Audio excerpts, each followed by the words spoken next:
kazi ni mtu mmoja alinitoa. Mimi sina shida na jamii ya Kipsigis hata kidogo. Ninawapenda sana.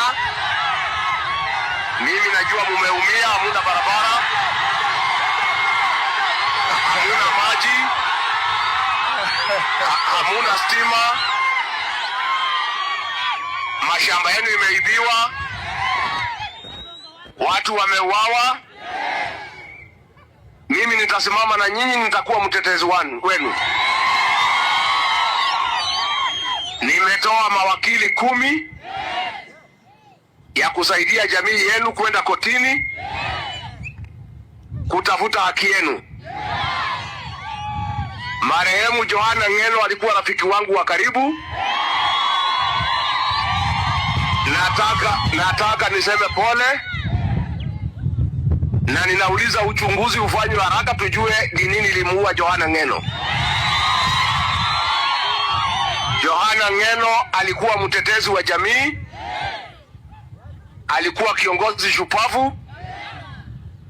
Nataka kusema pole kwa jamii, na nikipata nafasi nitakuja kupiga pole kwa mamake. Sasa watu ya Dikiri mumepata nafasi, mtafute kiongozi mwingine kama Ng'eno. Huyu kijana Kibet Rotich ni kijana wa maana sana.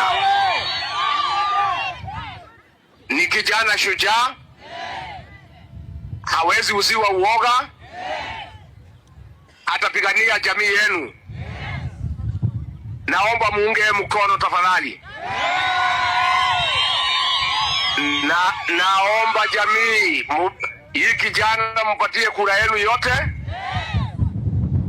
akuwe mtetezi wenu kama watu ya Dikir, na pia atetee jamii yote ya Kipsigis vile marehemu Ng'eno alikuwa anafanya.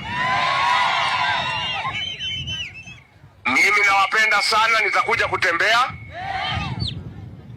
Munipagie vizuri nikuje nitembee, na muniwekee murusiki nikuje nikunywe. Nimeshukuru sana watu wangu, asanteni sana. Kongoi, kongoi, kongoi.